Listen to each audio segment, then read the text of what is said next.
And there was no modern in the country in those days. And the ballet teacher was not anywhere to be seen. So I really started with tap. Then I actually grew up in a musical family. So my parents were ballroom to New York for 40 years. Sure. Since 1980. So HPD came about 2017. My friend Eunice and I, we were in Prague and we were judging an international competition, an IDO competition in Prague. And we just looked at all the dancers and we thought, gosh, you know, there are 80 dancers in a section. Out of 80 dancers, all 80 are brilliant.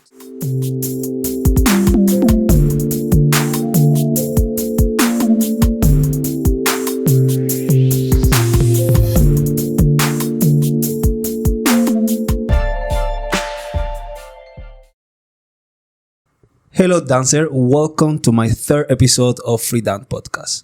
I'm your host, Javier Monier. And I'm your co-host, Veronica Loeb. And today on our episode, we have incredible South African director, producer, and choreographer, Debbie Rakusin. Thank you so much for joining us today, Devs. Pleasure. Thank you. Thank you for coming. Thank you. Sure. So we just want to talk about your career and how you start the beginning in choreographing and in dance. So please tell a little bit more about it. How long have you got? Because this is a long one, but I'll make it short. I did my research, so yeah, you can start. I was very lucky that I actually grew up in a musical family. So my parents were ballroom dancers and my dad was a musician. So music was in my house, in my system, just in every part of my body. And you know, in those days, and I'll talk about those days because this is no secret to anybody, I am 66 and I started. You look amazing. Thank you. And I started when I was 8 and my parents sent me to the closest teacher that was nearest because they worked all day. So there was a teacher up the road from me. So off I went and I started with tap. Oh. And there was no modern in the country in those days. And the ballet teacher was not anywhere to be seen. So I really started with tap. And to cut a long story short, I had a fantastic youth of dance. Like I was exposed to a lot of musical theatre and music that I think today the youngsters don't even know about, which I'm so glad that I learned and I listened to and I danced to. And when I finally got to my final training with my beautiful mentors, Sonia May and Robin Orlin, Sonia May turned around and said to me, Debbie, thank goodness you didn't do ballet. Because she said you would have given up dance, you would never have had a career because your body's not built for ballet. And you said it was a struggle. So I did ballet, but I did ballet to help everything else. Yeah. But you wouldn't want to see my legs in pink tights. Really? Let me tell you, no, thank you. But anyway, it was just a struggle for me because my body was just difficult. But it was very helpful. Anyway, I went on to highly ambitious. I still am, and I was very ambitious as a youngster. And I went on to study with Robin Orlin and Sonia May doing the Graham technique, the Horton technique, the Lemon technique, the Cunningham technique, and tap. And I was a jazz person because of my background and because my parents. I mean, jazz music was in the house 24/7, starting from Motown all the way to whatever jazz. Hearing my dad play piano. So I was very into jazz. And I just was quite, not arrogant, but I think I was just self-confident. And I basically formulated my own style, the way I felt when I listened to music. So I think was the essence of jazz, is the feeling. So I kind of specialized, although I was a contemporary dancer. Yes. So I then went to, I've been traveling to New York for 40 years. Sure. Since 1980. Wow. So you met all the dance and the big choreography there. So I saw every company that I could ever wish to see. I danced with every choreographer that I would ever wish to dance with. I saw every musical theatre show, which I'm bored with now, but I mean, I still love it. So I experienced a lot. Never lived there, but just studied a lot there and just learned a lot. Not very good at copying, so I just was inspired. That's nice. I just don't copy. And my career just like kind of, it just sort of ran. I mean, it was really self-made. I mean, I had no help. We had no help in this country. We weren't exposed to anything. I was really lucky that I was able to travel because we had sanctions in the country. We were not getting visiting choreographers, visiting dance companies. So you had to do your own thing. Danced in a company for many years, in Sonia's company for many years. And just started teaching very early, very young age, started teaching as well. You know, that's how we made a living in those days. Yes. You didn't do shows and corporates and you taught. That's how you earned a living. And then you did your company work in the morning for nothing. Oh, wow. Yeah, nothing. that's There was- amazing. there was And no how was payment. it living in New York? Like the beginning of living in New York was difficult for you to come to another country, or I'd never lived there. you never left? I never there? lived there. I just traveled. I just okay. traveled every year. I never lived there. I was married at a very young age. At the age of 19, I got married. Wow. And I'm still married. So That's there's hope for amazing. everybody. Please. And I say that my career has been, it has followed the path of an amazing balance of having a beautiful family life and an incredible career. That's a very, So that is really my biggest achievement. If somebody asked me my biggest achievement, I never ever mention dance. I just mention having had a balanced life, running more parallel important. Yeah, through yeah, yeah. challenges, and that's my biggest achievement. Oh, that's amazing. That's really But I really taught for amazing. many years at the Pretoria Technikon. Okay. And that's where I kind of really, it's an institution where many amazing teachers, choreographers, musical theatre performers, directors, all the top directors, they all came today. Creative directors went through my hands. And it was a great sort of like starting ground for me because I could experiment with choreography with students and it was lovely. Loved And you it. see, that's what I want to do with it, with this podcast, that the new generation learned who they have in their country. Because you are an amazing choreographer, but if you ask Thank you. someone like younger, I don't know, like 15 years old, they don't know who you are. I'm like, and they're why you always don't just know? looking for the next best thing overseas. Like Yeah. they're so focused on just getting out and Yeah. which is, it has its place, but we're also so blessed here with such amazing individuals who've got the knowledge and the everything in their backpack already. Because I remember when I was at Jobu Ballet, the first gig that I did with you was in 2015 or 14. And I was like, but who does that? Like, who is the person that take the brave and do this type of show? And they were you. And yeah, that's amazing. That's really, really amazing. Thank you. Yeah. It hasn't been easy, but if you have the passion, you push forward. Yeah, that's amazing. I think my next question will be, I think you were saying now, but what motivates you to become a choreographer? I think that it's either in you or it isn't in you. I honestly don't believe you can learn. Sorry, excuse me. No, it's okay. There is some word if you want. I don't think it's something in your. It's something in your system that is kind of a natural. It's innate. It's in your system, the creation. As a young kid, I was very into improvisation. So every single competition that we entered, I was improvisation queen. And I mean, that is just making up dances at the spur of the moment. So I loved that. And I just loved experimenting. And I gave up dancing at a young age. I mean, I was 35 when I stopped dancing because I couldn't do both. I couldn't choreograph and dance. And I just felt that it was something that I just wanted to do. It was easy for me. Yeah, It was easy because I was driven by music. I was really driven by, I'm passionate about any music. I mean, at the moment, I'm listening to Philip Glass in my car. I mean, who listens on a Sunday morning to Philip Glass from The Hour, the movie The Hour, and The Hour.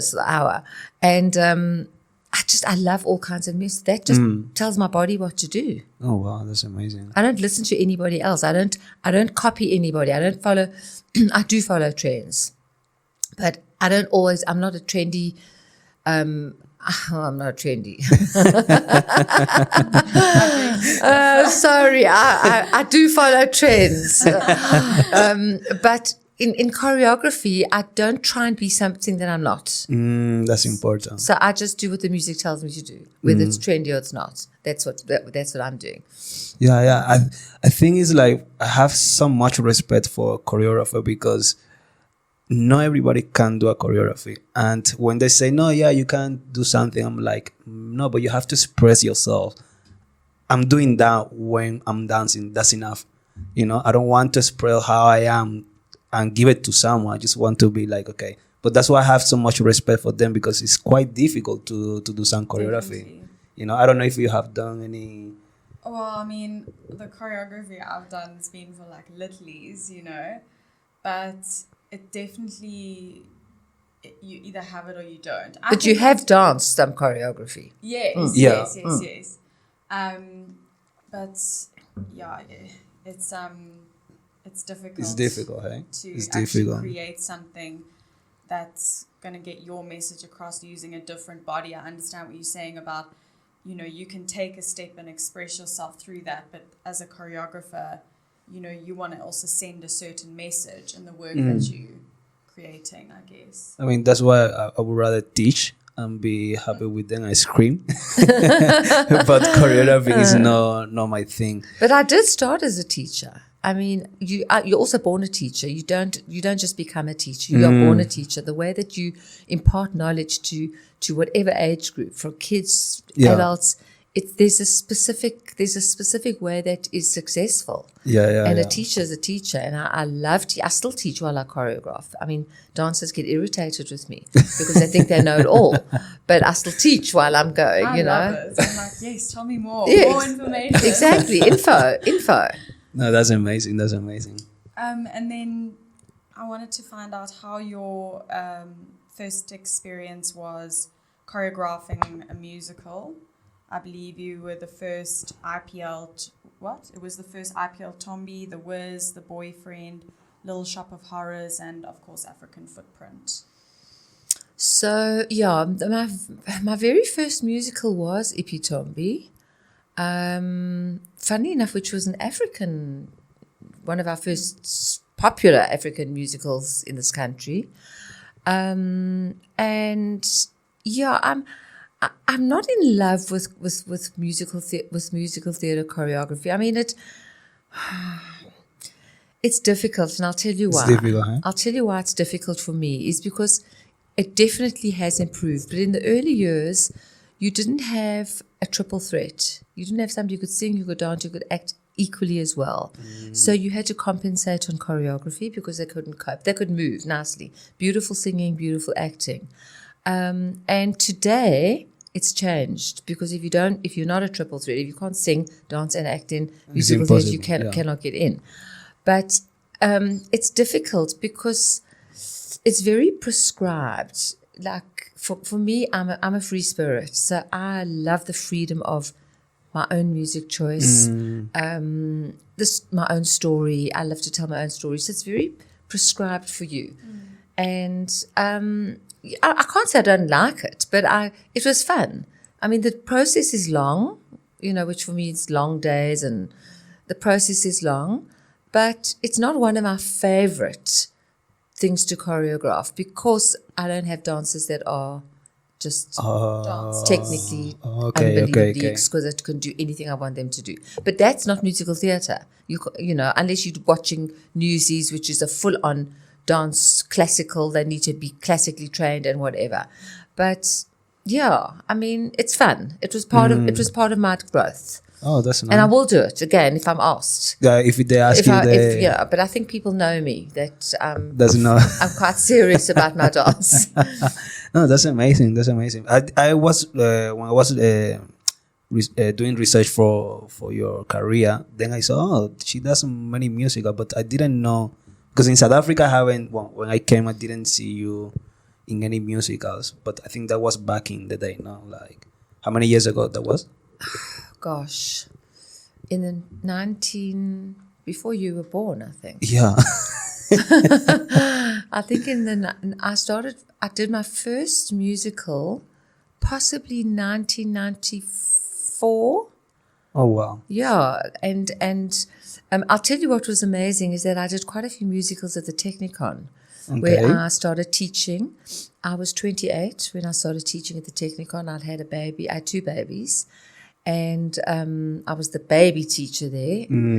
And I did The Boyfriend, I did those kind of musicals. I was very comfortable with it because of my training, my background. I heard the music before. It wasn't like I'd never heard the music before. And if I had to say to a kid today, do you know the music from The Boyfriend? They say, what are you talking about? What are you talking about? Yeah. You know, like, do you know Debbie Rakusin? Who the hell is she? No, that's even for me, because I was talking to B, and like I said, the purpose of this is for the new generation to understand who they have in the country. Because when I was living in Cuba, we didn't have nothing of this, but we knew who were our people.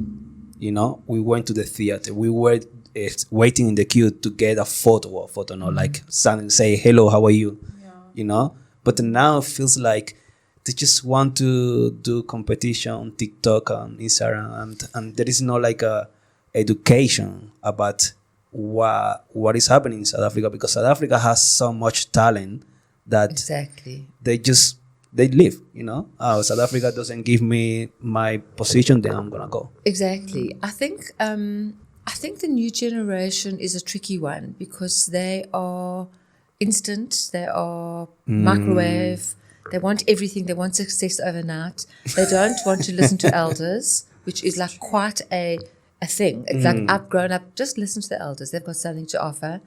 And I think that they don't even want to be educated about it.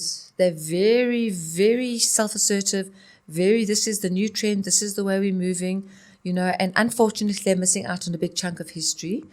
And but interestingly enough, I mean, I've been to the theatre. Well, I go to the theatre often because I'm a judge on the Naledi Awards. Yes. And I go to the theatre often, and I sometimes I went to, I think it was Greg's 50th birthday party, Greg Ngoma.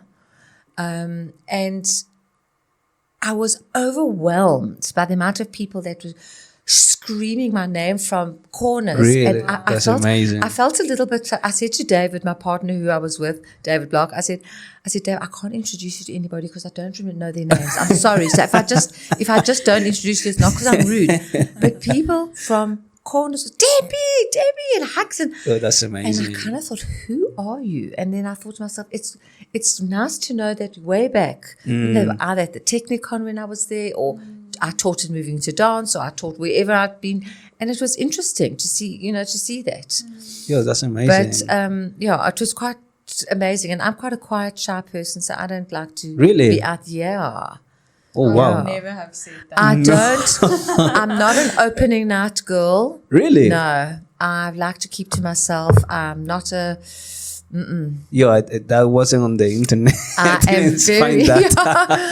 am very... I'm shy. I'm confident in my field, but I'm shy. I'm not people's person. I'm not in the industry. I mean, I positioned myself throughout my life, and I think maybe that's why a lot of people don't know me, because I didn't position myself as a celebrity. I'm not interested in celebrities. I've worked with enough celebrities, a million celebrities. I've seen enough, and I'm not celebrity. What's the word? Material. No, I don't get overwhelmed. So why should people get overwhelmed with me? And I've not put myself out there as a celebrity. Yeah. So I've put myself just, I could have, and I chose family life. I chose. That's important. It's everything to me. I mean, I think like dance will take a lot of your time. And if you don't stay with your family, you don't have the support, no matter what you do, it's going to be like nothing. And I'm grateful to have now a new family as well. She's there. So, but I understand now the value of being with your family. And it's funny because you say you are shy, but you make amazing choreography. I think it's a form of expression. I was just going to say, that's her, like... That's my outlet. Yeah.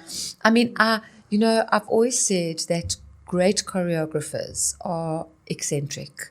There is something about great choreographers. If I think of all the greats, they're not all normal. And that's why I will never be the greatest, because there is an eccentric side of me, but I also like normality. And, that just holds me back a tinge, but I want it that way. Do you know what I mean? Because I'm grounded. I'm very, very grounded. I mean, my husband's grounded me. I would have been up in the clouds if I didn't meet him. Oh, really? Yeah, because I have that kind of eccentric side of me. But he's grounded me, made me realize, that's what it is. Who's there for you at the end of the day? Yeah. Your family, Yeah. at the end of the day. Yeah, that's true. Forever. No, you can't dance forever. And I mean, I'm kind of a mother to a lot of my dancers. They need anything, they phone me, they talk to me, they ask me, I've fed a lot of them, I've housed a lot of them in my house. That's been my role. I mean, my biggest role has paved the way. I've been paving the way for young dancers, especially in the early years of apartheid, where black dancers were not allowed in theatres. First, they had no money. I mean, the likes of Vincent Mansui, and they all would come to me for classes, and I'd give them money to come for classes, and I've paved the way. I've given amazing, jobs. I've given thousands and thousands and thousands of jobs. Dancers have bought homes and cars and been able to feed their family because I've given opportunity. And I'm gonna get there, but that the question is going to be late. Sorry, I'm jumping. So, no, it's okay. It's okay. I just want to stay back. I just want to ask you about your first company, Vuza Dance Company. Vuza Dance Company. That was in 1994, right? Yeah. Yes. Vuza Dance Company was formed very early in my career. I danced with David Matamela. David Matamela came to me with Vincent. The two of them used to come to class, and I used to love their dancing, and I used to give them money, come tomorrow, come the next day, come and learn. At that point, David had a company in the township in Soweto. And he said, Debbie, I'd love to collaborate the two companies. You've got a very technical company, and I've got a very earthy, like an Afro company. But when I say Afro company, we do gumboot, we do pansula, we do, in those days, we do African dance. And he said, I'd love to, sort of merge the two. I said, let's do it. Any rate, we started bringing in, I met all these guys. He knew all my dancers because he'd come to class. And we started the company, and it actually kind of worked. It worked very much in those days because I think people loved the idea of the collaboration. We won quite a few awards for breaking barriers. We travelled around the world. We travelled to Australia to attend the Melbourne International Dance Festival, second biggest in the world. I mean, Edinburgh is the biggest. We were invited. We went 3 times to Australia because they just loved the idea of the merging and the styles. And we kind of like, our styles were interesting. It was an interesting style. That's why I always feel like my work is quite rooted in South Africa because I've grown up with it. It's not like I'm trying hard. I've never ever tried to be anything but myself. But that company was very successful, but it was very, very difficult because you cannot fund a company. I personally couldn't fund a company. I did for a while, and it just, I couldn't keep these guys busy enough. Really? So it was just, we did a lot of corporates. I built up a corporate clientele, and I did a lot of corporates which gave money, but it couldn't work. But it then turned into African Footprint.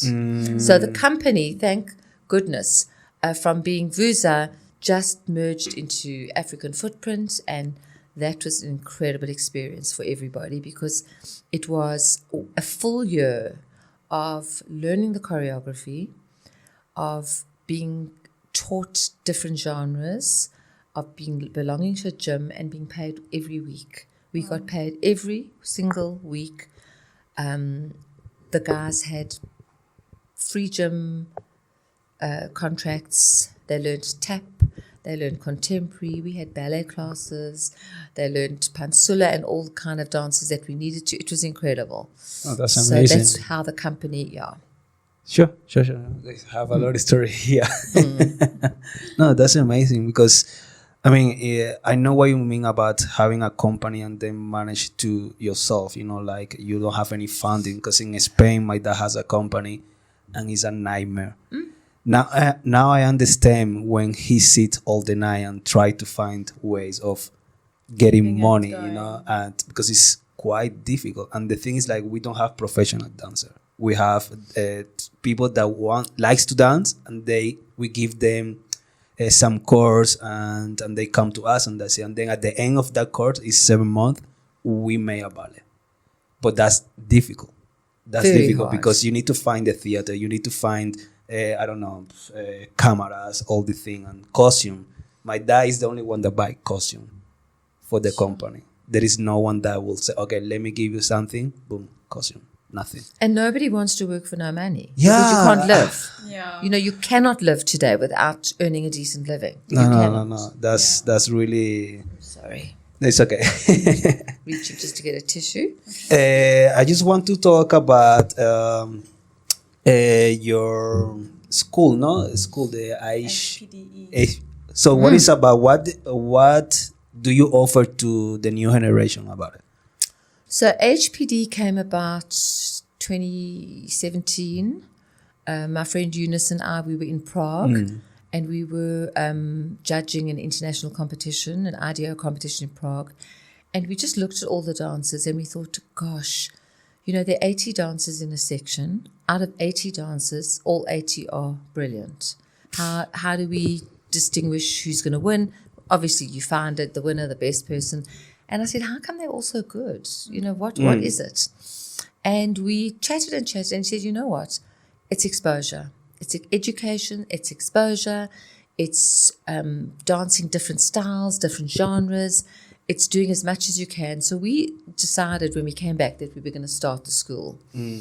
And it's a very difficult thing to do because you are literally inviting kids who have their studios, who have their teachers, and you know what your teacher is to you Yes. when you're young. Yeah. Yes, Your yes. teacher's your God. But we were not sort of like interfering in any way. We were saying, teachers, just back us, join us, come, send your kids. We're getting the best of the best as teachers and choreographers and trainers, and it's an education. It can only Exactly, further yeah. your dancers. It can only better your dancers. And we started, and I mean, we've been going for 6 years. Oh, wow. So I would say, we never thought it would last for longer than a couple of months. But the kids absolutely love it. They still belong to their studios. They a lot of teachers don't allow their kids to come, which is short-sighted. I've always said that, and the older I get, I've always said you've got to be open-minded. You've got to be broad-minded, open-minded. You've got to be accepting. You've got to watch new trends, new things, everything's new is happening. Just embrace it. Because when you get older, you just think want, this is your way. 100%. No. It's just be broad-minded and be broad-minded about your kids. They're always going to belong to you. They always want to be with you. They love you. But they're going to expand their knowledge, hear how to turn from Javier, how to turn from V, hear how to turn from Debbie, hear how to, just little tips and tricks and whatever. Experience choreography by Greg, Afrofusion. I mean, our kids don't know from Afrofusion. They weren't brought up with Afrofusion. They all do their ballet. So we don't offer ballet because they all go to ballet at least 4 or 5 times a week. But I think that it's just important for them to be exposed. Yes. Yeah, I was going to say it's the exposure thing. Yeah. And just being able to take someone else's different teacher's approach and see how it applies to you and see what you can, it's a platform of growth for yourself as a dancer. Exactly. And it's also about, we give them opportunities. It's all about opportunities.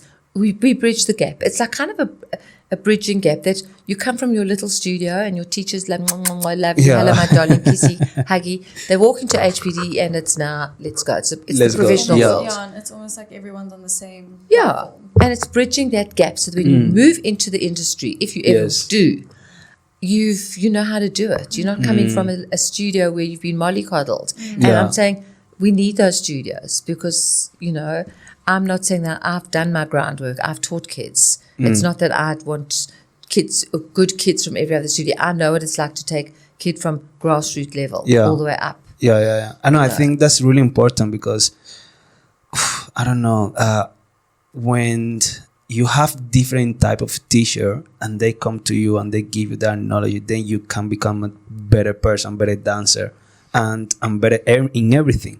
Because what we make a mistake is that we think, for example, as a ballet dancer, I thought ballet dancer was the only thing to do. Bye. Yeah. Then I went to Spain to a but that's true. I went to Spain I danced in a contemporary company in Spain. Her name is Maria Rovira. She's well known in Europe, and she danced well. She have made choreography for the Ballet National of Cuba. And she said to me, let's do Carmina Burana. I said, okay, let's do Carmina Burana because I did it here in South Africa. Okay, I thought it would be something similar. When I got there, she was like, no, Javier, I know you like to jump. I know you like to turn, but this is contemporary. I need you that your body goes like, I was but I'm a ballet dancer. Yeah. Even if my dance contemporary, and I have done a little bit of contemporary, it's not the same. She want me to really go on the floor, move. And I didn't understand that until she sat with me and say, hey, there is more style. But do it. I think it's also a thing of like creating versatility. Like I think every choreographer's dream is a versatile dancer. Absolutely. Someone that can just absorb the work and execute it. Absolutely. Yeah. Absolutely. Versatility. I mean, we brought out an international choreographer, very well known international choreographer. And he came and he worked with some of our kids, some of the stronger kids who are competing, and how they have grown and understood a different language and a different mentality and a different way of moving. It's phenomenal. So there's just growth. Yeah. So when they go out into the world, I've done that. Oh, no, I've done that before. It's growth. So that's basically what HPD is about. It's an education. Do you do like a audition to get into the school, or how does it go? Well, we do a video submission. Okay. And we kind of have a look and see, sort of the level. There's some kids, not everybody's strong, but there's some kids that one could, we could offer them something. And that's how we select. And it's very few, it's small, it's not big. In fact, we kind of question ourselves every day. Why is it not bigger than it is? Because we're offering so much. And there are a lot of issues. I mean, there are issues, teachers not allowing their kids, financial issues. There are a lot of issues. But you see, that's so wrong. Yeah. That because we have such amazing dancer here in South Africa that just let your kid to see something else. Don't keep it with you. Let's work together, because that's the only way that we can be well known in other countries, And Exactly. And how we can level up dance in this country as well. Yeah. We do a lot of development. I mean, we have a lot of development kids, and that is, what we really would love to do. But we still got to pay the rent. Yeah. So we can't just keep doing development. Yeah. So, kind of on that note, but do you think that dancing is like primarily a natural talent, or do you think that it can be done by anyone with enough practice and dedication? What are your thoughts about that? It's always been a debate. I think you can always teach somebody to be very good, but you cannot teach the X factor. The X factor you cannot teach, and the X factor are the soloists, are the stars, are the, but you can teach somebody if they're physically built in that way. So there's a lot, there's a lot out there. You can't take somebody who has no turnout in the hip. You can't take somebody with flat feet and make them into an exquisite ballerina. You know what I mean? You've got to, they need to do, I think a lot of dancers also need to work in the idiom that they're comfortable in and that they cope that's with. really important. Like I would never be a ballet never ever been a ballet dancer. I would have been an artist because that's my second love. I do art. So I would never have danced. So I think that for me, it's a little bit of inborn, the star quality. But with good teaching, you can do anything. With good, solid teaching. Teaching, real teaching, getting into the nitty gritty, understanding, the anatomy of the body and how it operates and how you're going to get the best for that student. Not everybody's the same. But you're talking more like, for example, if someone wants to do like, I don't know, contemporary or hip hop style or jazzy, they still can make it, or just you need technique for that?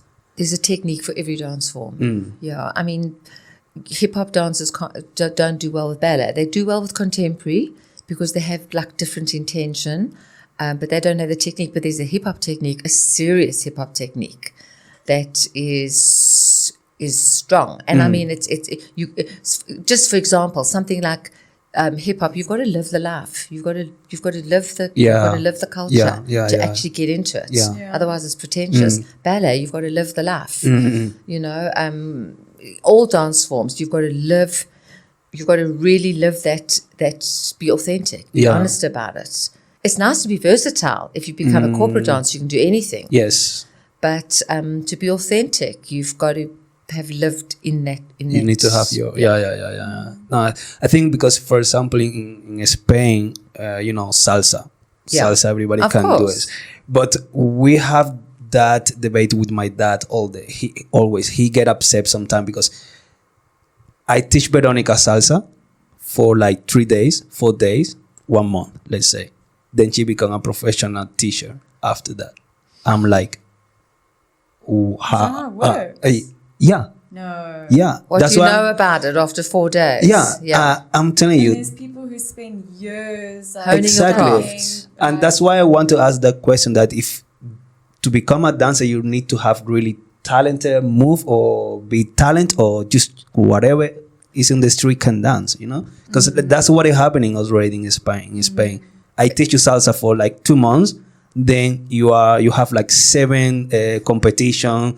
You have more than the professional that has, and that's one of my things that gets me like, but what's the reason that I studied for 8 years in the school and then you become professional in 4 months? Look, it takes 10 years to become a dancer.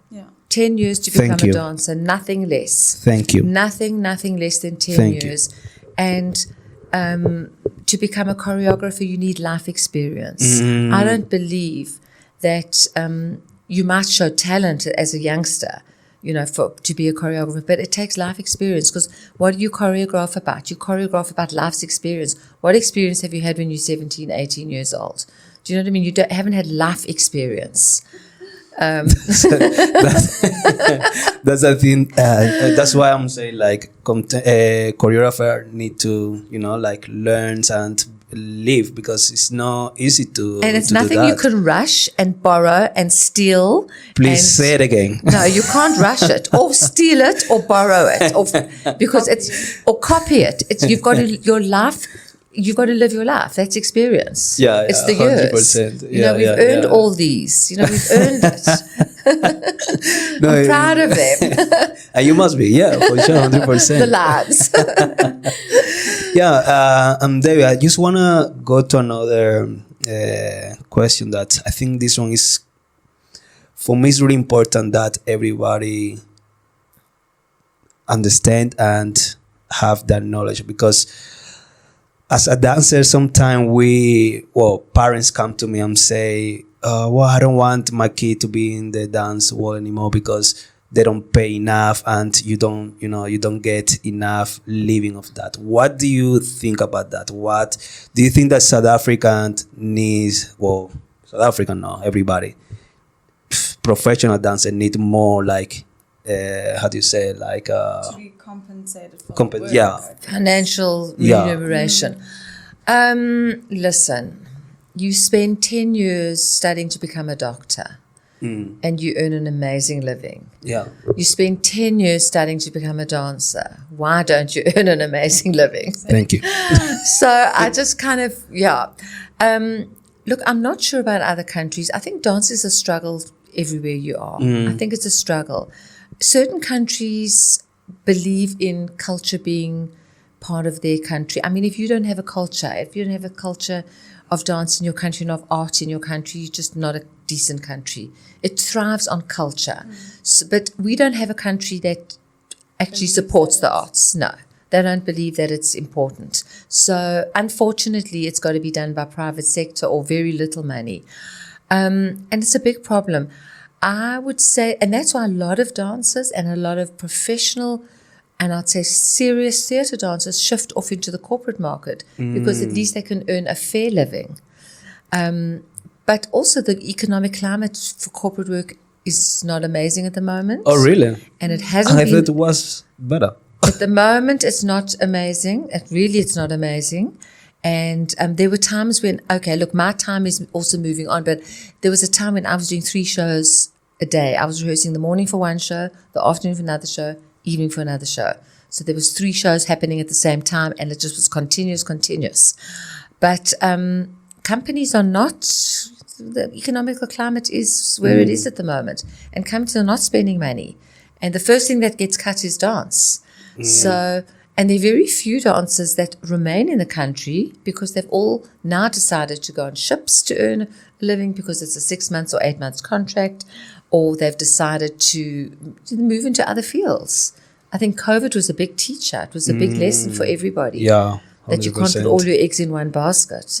And that they changed, they shifted. They shifted from dance into call centers, into something else, another career. You know, because money is, it's not easy. Not many people, you know, have, listen, how many millionaires, dancer millionaires have you met?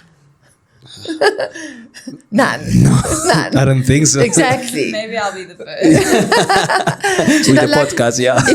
If you look at it, If you actually look at it, no, there is no. you know, No one.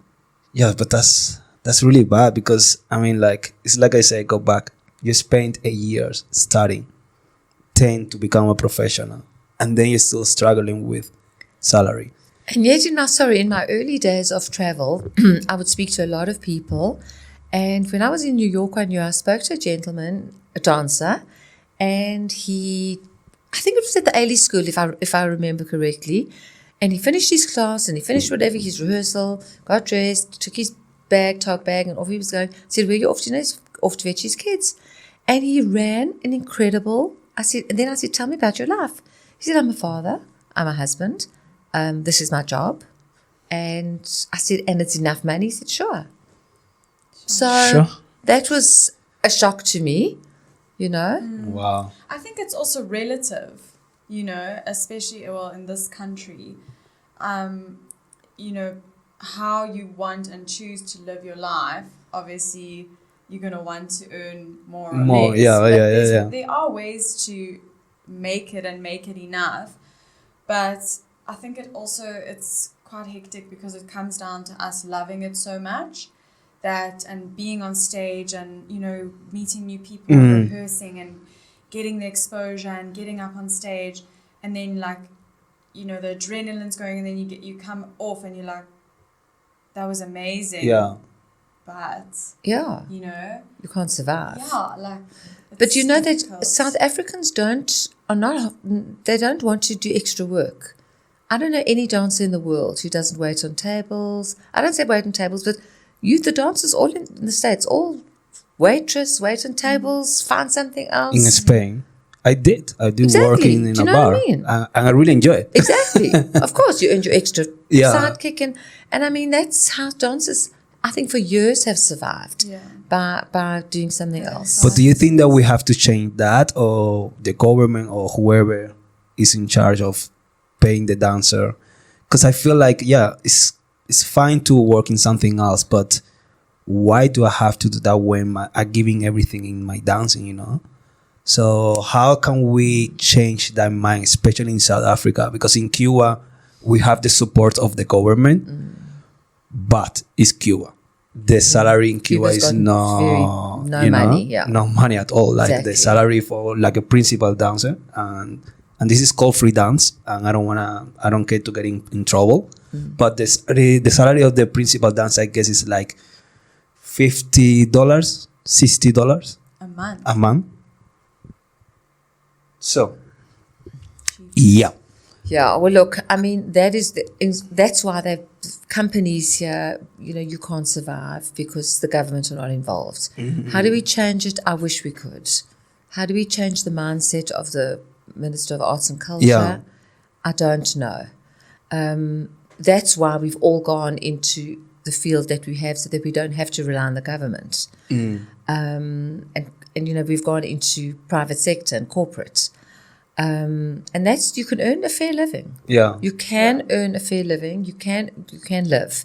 If you're good enough and you are a hard worker, you can earn a good living. I know that I pay fair salaries, Yes. you know, for the kind of work that I do. And I think that, you know, but we're all sitting and waiting. We're all freelance. We all sit and wait. That's the problem. You know, I mean, I've carved out a business for myself. You know, so I run a business. This is my business. I am my business. That's My so reputation important, is yeah. my business. And I think that's the one thing that dancers have got to learn. And I think you only learn by mistake, is that your reputation is everything. It's taken me 45 years to build it, and it can take me a second to lose it. And dancers don't understand that. They don't continuously build their reputation, you know, because they're trying to earn a quick buck here and there as quick as they can. So they let you down to earn the buck there, but then they let you down to earn the buck there. At the end of the day, they're triple booked. There's no loyalty. There's no loyalty. There's no decency. There's no what's the word that I'm looking for? I found it just now. No, it's good that you say that, because, like I say, many dancers, they just want to do everything, but they don't stick with one thing, you know, like, yeah, I'm going to do there and then I'm going to go there, but then you can't make it there. Then it's just like, just please be loyal to whoever you are, you know, like, you don't need to stab someone on the back to try to get something else, you know, and that's always been me, you know, like people say to me, you are so naive and you are so, like, good heart, because I believe everybody is the same like me. And then I just help everybody. Then when I feel like, boom, bye. And that's not right. That's why I always been with her, because he's been loyal to me. And for so many years, I'm still here, you know? And I think everybody needs to, especially the new generation, needs to understand that loyalty in dance and in everything comes first. And, Exactly. I don't think dancers understand the word loyalty. No. I think it's not in, you know, because for them it's, I'm doing a job for you, thank you for the money, thanks for coming, goodbye, next. But you know, at the end of the day, you've got to just not burn bridges. You've just got to be open and honest, and the word is integrity. Sorry, that's what I've actually was looking for. It skipped my mind. It's my first principle of life, is to live with integrity. You know. And I think we are approaching to the end, but there is two questions that I want to ask you. How do you feel about competition? Because I feel like South Africa, and especially the new generation, they just focus more in competition and winning the trophy and the colors and how do you feel about that? So when I was young, I was a competition queen, but there was no colors, there was no whatever. It was just, that's what we did. There was nothing else. What else was there to do? For me, I think that it's a good thing and it's a bad thing. Yeah. I think you've got to be very sure of what competition that you're entering, number one. Because and not into too many competitions. You've got to be focused. For me, training is more important than competing, because you can train yourself in your solo, which I've had before, and then you can come and do an open class and you are a fraught dancer. You can't cope because you've trained exceptionally well in your solo and that's all you can do. Yeah. So I think it's a good thing because it gives kids a goal, whether they want a trophy, whether they just want to grow. I'm working with a couple of kids and I've just kind of gone full circle because I'm mentoring now, and their goal is growth. So that's how they grow, is through their choreography. But they're doing a million other things as well. So, but the training is most important. Yeah. But it's not going to make you a versatile dancer, and it's not a trained dancer. It's not going to help your training to a point where people say, I've got a competition, I'm missing class. Yeah. Do you know, my teacher used to say to me, Debbie, if you ever have to go to the dentist or the doctor, rather go during choreography time when we're choreographing our works than during class. Do your class, then go to the dentist. Do your class and then do whatever you have to do. Class is like brushing your teeth.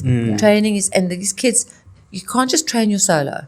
Yes. It's the overall training that's just going to help your solo. Yeah. No, it's important because I have done a lot of competition as well, but I didn't understand until I stopped doing that competition doesn't define who you are as a dancer. No.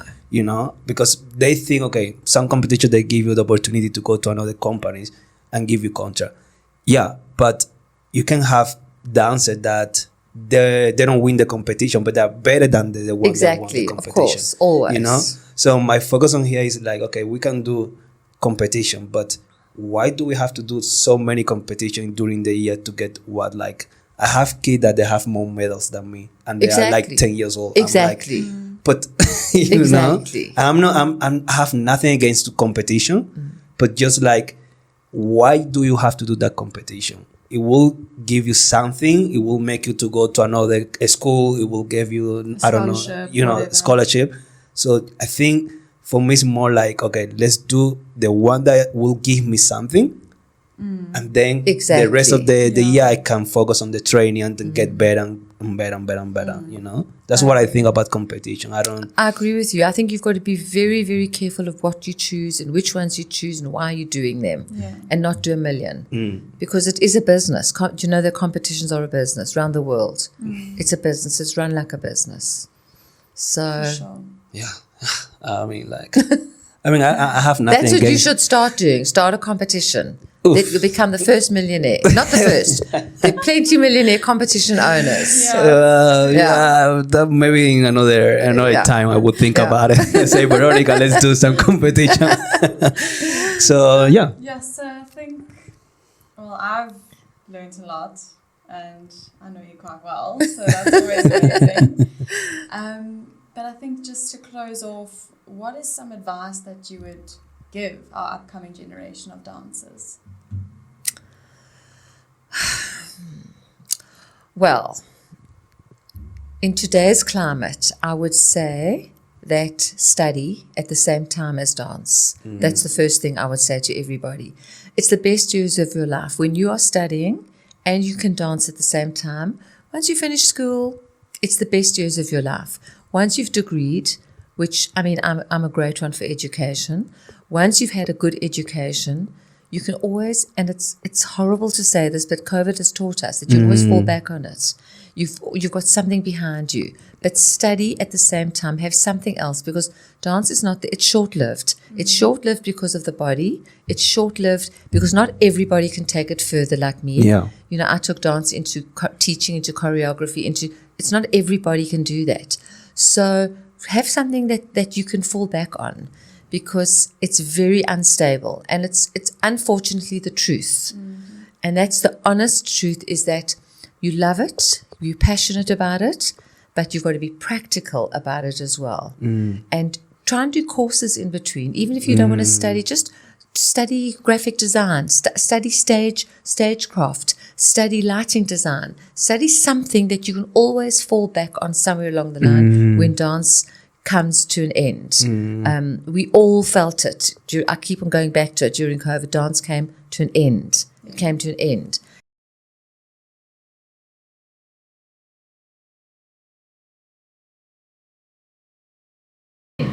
And if you didn't have anything else, you were lost. So that's my one thing. And the other thing is just maybe the youth, just for the youth to calm down. Just calm down. You're going to get there. You'll be there. You'll make it. It's not microwave stuff. Don't rush it. Just chill. Listen to the elders a little bit. Yeah. Take a little bit of advice. We don't know everything because we're learning from you as well. But just take it in your stride. That's amazing. Yeah. That was amazing. Slow down. I didn't expect that one coming. Good, they have something else to say. That's all. Thank you so Fun for a Sunday morning. Thanks. Thank you so much for Pleasure. coming, Debbie, and we have learned a lot, and especially me, I always love you and I always have you here, because Thank you you. always believe in my dancing, and I really appreciate that. Thank you. Yeah. Two amazing dancers sitting here. I'm in awe of you, guys, honestly. Thank you so Yeah, much. okay. Cool. Thanks. Cool. Thank you guys for another episode of Free Dance Podcast. Remember to subscribe and like and follow in our social network. And hope to see you soon again. Bye. Bye.